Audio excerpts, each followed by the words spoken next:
আছে বাঙালির 12 মাসে 13 পার্বণ। কারণ ইতিমধ্যেই শেষ হয়েছে বাংলা ও বাঙালির সর্বশ্রেষ্ঠ উৎসব দুর্গাপুজো, তারপর কালী পুজো, আর গতকাল শেষ হলো ছট পুজো। এখন চলছে জগদ্ধাত্রী পুজো। আমরা জানি জগদ্ধাত্রী পুজো মানে চন্দননগরের ধুমধাম ও খ্যাতির কথা, কিন্তু বর্তমানে রাজ্যের বিভিন্ন জায়গাতেও ধুমধাম করে আয়োজন হচ্ছে জগদ্ধাত্রী পুজো। আর এই পুজোর আচার অনুষ্ঠান একেবারে দুর্গাপুজোর মতো।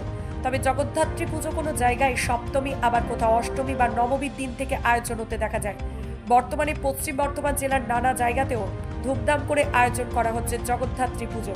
ঠিক একইভাবে মঙ্গলবার থেকে কোটা গ্রামেও শুরু হলো জগদ্ধাত্রী পূজা। কোটা গ্রামের বিনায়ক সংঘের উদ্যোগে জগদ্ধাত্রী পূজার আয়োজন করা হয়। এই ক্লাবের পুজো এবছর ৬ষ্ঠ বর্ষে পদার্পণ করেছে। বর্তমানে অন্যান্য পুজোগুলোর মতোই জগদ্ধাত্রী পুজোতেও আনন্দে মেতে ওঠেন কোটা গ্রামের সমস্ত মানুষ। এই পূজা কমিটির পক্ষ থেকে জানানো হয়, এলাকার জগদ্ধাত্রী পুজোকে কেন্দ্র করে তারা বিভিন্ন ধরনের সাংস্কৃতিক অনুষ্ঠান, নাচ গানের পাশাপাশি নরনারায়ণ সেবারও ব্যবস্থা করে থাকে।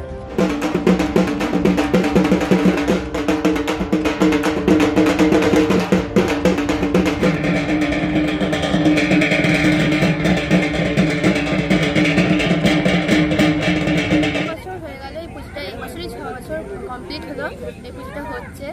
আর এই পুজোতে আমরা অনেকই আনন্দ করি। এই পুজোতে খুবই আনন্দ হয়, মানে বাড়ির পাশেই যেহেতু পুজোটা সেহেতু অনেক আনন্দ হয়।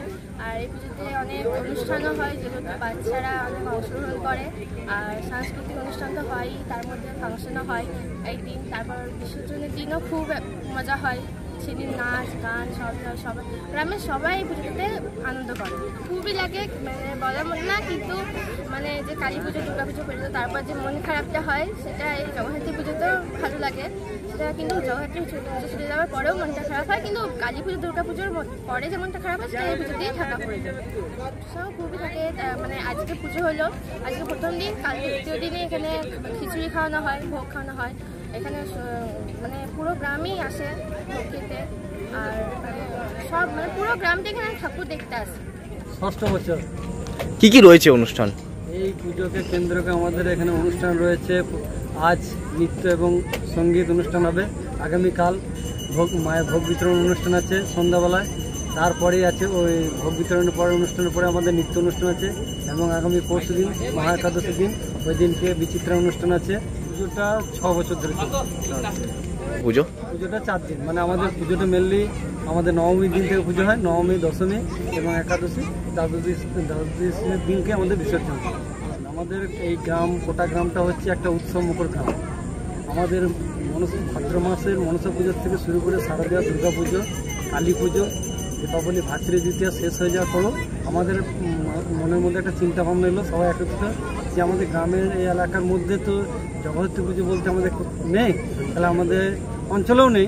সেই চিন্তা ভাবনার মাথায় নিয়েই আমরা এই জগদ্ধাত্রী পুজোটা 6 বছর শুরু করেছিলাম। ব্যাপকভাবে সারা পাচ্ছি। এই পুজোটাকে কেন্দ্র করে গ্রামের প্রতিটা মানুষ এগিয়ে আসে, সহযোগিতা হাত বাড়িয়ে দেয়, যাতে এই পুজোটা প্রথম আমরা ছোট করে শুরু করেছিলাম, আস্তে আস্তে বড় হচ্ছে। মানুষের ভালোবাসা এবং সহযোগিতা নিয়ে আজকে আমরা এই জায়গায় পৌঁছেছি। এরকম যদি ভালোবাসা, সহযোগিতা থাকে, আগামী দিনে আমরা চেষ্টা করব আরও বড় করার। কিছুকে বলবো, তাদের আমাদের মায়ের কাছে প্রার্থনা করব তাদের সুখ, শান্তি, সমৃদ্ধি বজায় থাকে। মানুষের ভেদাভেদ ভুলে সবাই যেন একত্রিত হয়ে আমরা একসঙ্গে পথ চলতে পারি।